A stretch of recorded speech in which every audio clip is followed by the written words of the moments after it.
靓仔在这里疯狂舔，但是很可惜不是给他的，终究是错付了。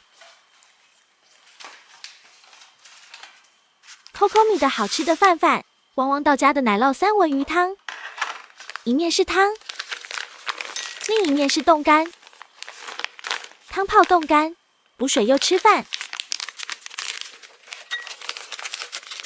靓仔和花卷也想吃，其实是猫狗都可以吃的零食，但是今天主要是给 Coco 米吃，所以只能对不起靓仔了。